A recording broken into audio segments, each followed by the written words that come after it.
नाक कटते ही लड़की जोर जोर से चिल्लाते हुए अपने घर भाग आई। यह देख बनिया का लड़का को गुस्सा आया और अपने तलवार से उस साधु का गला काट दिया। उदारवाद लड़की अपने घर जाकर सोचने लगी, अब मैं घर वालों को कैसे बताऊंगी कि मेरी नाक साधु ने काट दी।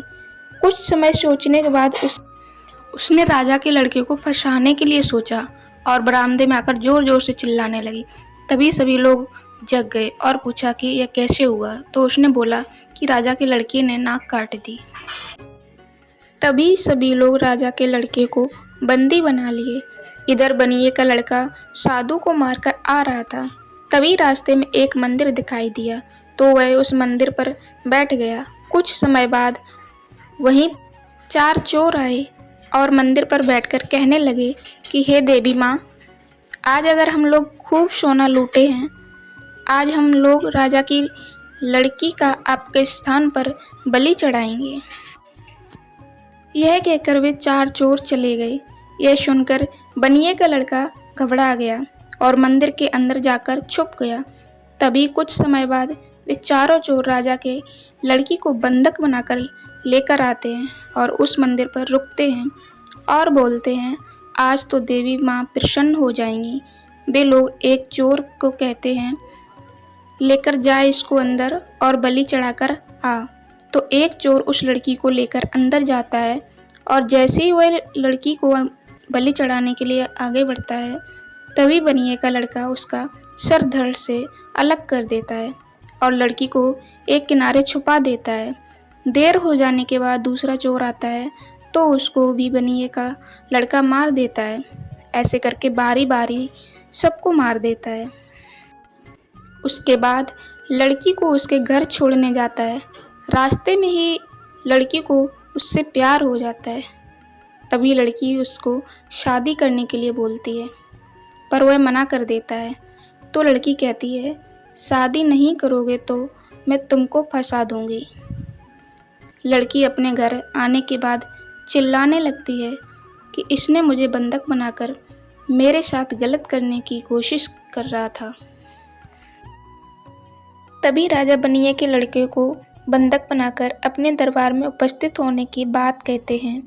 दरबार में जाने के बाद वह देखता है कि उसके दोनों दोस्त भी उसी दरबार में बंधक बनाकर लाए गए थे। उसके बाद राजा सुनवाई शुरू होती है तो सबसे पहले साहूकार के लड़के से पूछा जाता है कि तुमने उस वेश्या को क्यों मारा। तो साहूकार का लड़का तभी बनिए का लड़का कहता है, मुझे पता है। तो वह राजा से बोलता है कि वह वेश्या एक नागिन थी। मैंने उस नागिन से अपने दोस्त को बचाने के लिए उस नागिन को मारा था, पर रात में वेश्या भी मर गई। यकीन ना हो तो अपने सैनिक को भेजकर पता कीजिए, नागिन को पलंग के नीचे ढक कर रखा हूँ। सैनिक जाकर पता करके आते हैं तो बात सही निकलती है। तो साहूकार के लड़के को छोड़ दिया जाता है। फिर उसके बाद राजा के लड़के को लाया गया और पूछा गया कि तुमने अपनी पत्नी का नाक क्यों काटा। तो वह भी सोच में पड़ गया। तभी बनिए का लड़का बोला, मैं बताता हूँ। इसकी पत्नी एक साधु के साथ अवैध संबंध था। मैं रात में उस औरत को जंगल की तरफ जाते हुए देखा तो मैंने उसका पीछा किया और वह औरत साधु से बोल रही थी कि अब मैं तुम्हें नहीं मिल पाऊंगी। तो साधु को गुस्सा आया और इसका नाक काट दिया। तो राजा ने बोला, कैसे यकीन किया जाए। तो बनिए के लड़के ने बोला, मैंने उस साधु को मार दिया है, उसकी लाश जंगल में पड़ी है। अपने सैनिक से पता करवा लीजिए। सैनिक पता करके आते हैं, बात सही निकलती है और राजा के लड़के को भी छोड़ दिया जाता है। अंत में बनिए के लड़के की बारी आती है तो राजा पूछता है कि तुमने मेरी बेटी को क्यों छेड़ा। तो उसने बताया कि आपकी बेटी ने मुझे फंसाया है। मैंने उसे चोरों से बचाकर घर छोड़ने आ रहा था तो आपकी बेटी ने मुझसे शादी करने के लिए बोली, पर मैंने मना कर दिया, इसलिए उन्होंने मुझे फंसा दिया। यह सारी बात सुनकर राजा शर्मिंदा हुआ और बनिए के लड़के को सम्मानपूर्वक बाहर छोड़कर आया और तीनों दोस्त अपने गांव चले गए। इससे आपको क्या सीख मिलती है?